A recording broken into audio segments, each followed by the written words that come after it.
Bonjour mes amis, hi guys. I think this is going to be interesting to many of you. I've been exchanging emails for a while with a young man named Tariq in the UK who was looking at purchasing his first luxury watch. So he was asking my advice between the Black Bay 58 from Tudor, the Rolex Explorer, or Datejust. And I told him, you can't really go wrong. They're all amazing watches, and I wish I would have had any of them as my first luxury watch. And there's been some developments. He just went to Dubai, and his AD over there got a few watches, and including a new Datejust 36 silver dial with a Jubilee strap and the smooth bezel. Apparently, it's a bit difficult to get, including here in Hong Kong. Not many, if any, all steel Datejusts in the past few months. So yeah, he got quite excited, and he went for it. Got even a little discount because there was a promotion in the mall, so 5% off. And beautiful watch. He was actually looking for the blue dial, but the gray one is the silver one is growing on him anyway. But instead of being absolutely happy with the purchase, he actually has a problem now because he finds himself worrying about damaging the watch. He babies it, thinks about leaving it in the safe, and instead wear his Smith Everest, a watch that he had complained about before to me because it has a Miyota movement inside. It's very affordable watch, kind of enthusiast kind of watch, basically Rolex Explorer 1016 knockoff, but with a cheap movement with a noisy rotor inside. So he was asking me what to do with his Rolex Datejust, and I'm reading from his email. These are the options. One, I have looked online and it seems I could sell at a very slight profit, plus the cashback that I got at the mall. Do you reckon it would be a good idea to cash in, having enjoyed the limited time with the piece, and take the money and run? Perhaps this Rolex hype will wane, so best cash in now. Or option two, given that the currency itself is looking not so great at the moment, keep it as a safe queen, looking for appreciation long term. Perhaps they just have now joined the ranks of the illustrious steel sports tunners and will appreciate over time if kept in mint condition. I don't need the cash at all, so could happily sit on it as a sort of asset. And then option three, of course, I could just bite the bullet. I'm reading from the email and submit it to the scratches and bumps my Smith is now covered in. But I just don't think I can do it. Thanks for your time and opinion. Pics attached. Wow. Now, first things first. I know it's a big step, your first luxury watch, and I'm glad that Tariq went for the Rolex. If you've seen my video about the 5 steps of watch collecting, I advise at the end to buy your first Rolex as soon as you can, and don't ask me why. I think it's the right thing to do, and I'm glad that he went for it. But yeah, money wise, it's a big step. It's a big mental step. There was a time where I would never even think about going to a Rolex shop or purchasing a Rolex, and it was not that long ago. Honestly, I don't come from a family place and environment where you buy luxury items at all. So it was never really in my mentality, and never even really looked at luxury watches as something that was for me. So I gradually went into it as I had maybe a bit more money to spend into that instead of guitars. But it was a big step. The way I did it, I started with Omega and used ones at that. So I felt very comfortable wearing them, and Aquaterra and Speedmaster Racing in my case. And then when I got my first Rolex, it was an Explorer 2 previous generation, full of scratches, unpolished. So I was very relaxed to wear it. So in a way, it was very, very easy.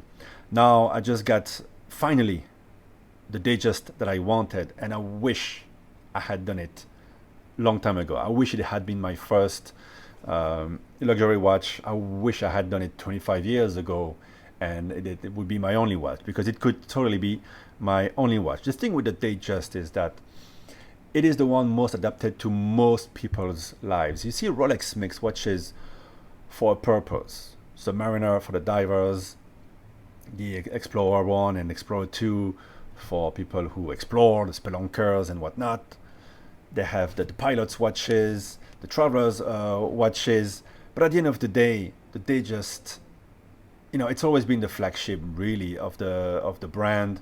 Yeah, of course, there's the Day-Date if you're president. But the Datejust does everything. It is on the dressier side, but it's still a sports watch, and it's actually much better than sports watches from AP or Patek, I would say. Much tougher, amazing movement inside, beautiful looks, and I think it's the perfect watch for many people. Fine, surely for me it is, and I'm sure it can be for Tariq. So yeah, he's worrying about wearing it. I understand, because it's a big step financially. But he says, I don't need the cash, and I could just keep it in a safe. You know what I'm gonna say? Live and let die, man. I'm telling you, I wish I had gotten a day just a long time ago and worn it every day. Right now, I am kind of wearing mine only at the office, and on the weekend I wear a sport. But on the weekend I find myself missing my Datejust. I kind of wish I was just wearing that, but I have so many options now. It's a bit too much. Now you have one amazing watch. Why would you wear the knockoff with a Miyota movement instead? You know, if you're worried about it, maybe down the line you'll get a Black Bay or an Explorer for the rougher environments, for the weekend, going to the pool. But the day just can handle all that. And you have the old steel one. Don't worry, the smooth bezel. My Explorer, I've dropped it a couple of times. It has a few scratches, but I love it even more for that, because there's more of me into it. So my advice really would be, put on your Datejust and wear it all the time. We only live once, and you've got the perfect watch. Funnily, I was doing a Seiko 5 video not long ago, the one you can see here on the screen, and it's kind of looks like that Datejust that you just bought, and I'm even babysitting that one, because the silver dial makes it very classy, but it works with everything, as you pointed out in your email. It works with casual, it works with a dressy outfit, and it's just a super classy watch that does everything. So really, enjoy the hell out of it. Don't worry about anything else. Now, about your options there that you were telling me, I'm gonna have to drop on you a few Archie luxurisms here. Don't be a beta soy kind of guy. Don't think about appreciation and all that. Do you, if you really don't need the money, then why do you care about getting 5-10% back on the watch?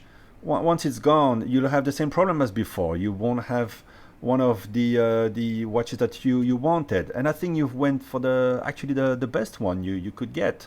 The Datejust is the better watch of your options, and I love to have a date. So even beats the Explorer in many ways. I think you feel a bit precious about it because of the Jubilee, which actually is very comfortable and great to wear in Dubai if you travel there a lot. And it's all steel, so the bezel is going to mark as much as an Explorer.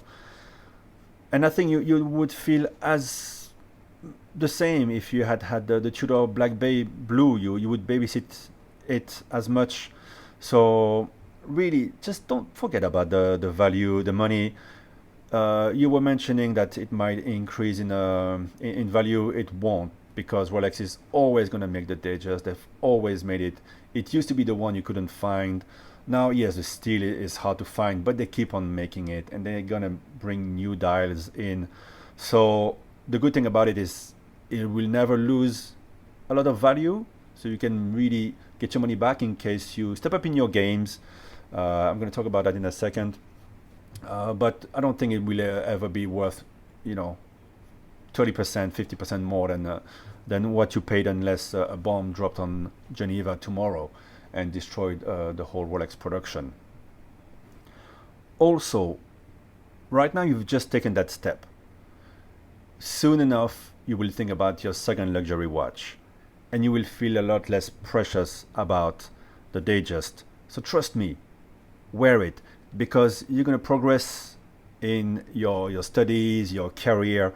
You will end up making more money, being able to afford more watches, and soon the Datejust will feel like almost the entry level. I mean, it's a lot of money for anyone anywhere, but it's not a Patek Philippe, it's not a Tourbillon watch. Okay, it's not a $500,000 watch either. So really, I think you have the right watch to wear. Keeping it in mint condition, what's the point? Really, Rolex can always repolish it, making it look almost like brand new in 4 years when you send it for a service. So yeah, I hope I'm answering all your questions. I would really push you to wear it. One thing though, you live in the UK.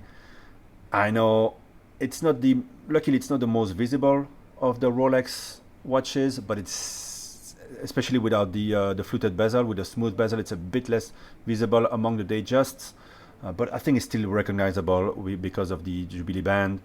So there's still a risk there. I would rather wear long sleeves in the UK if I was wearing a Rolex.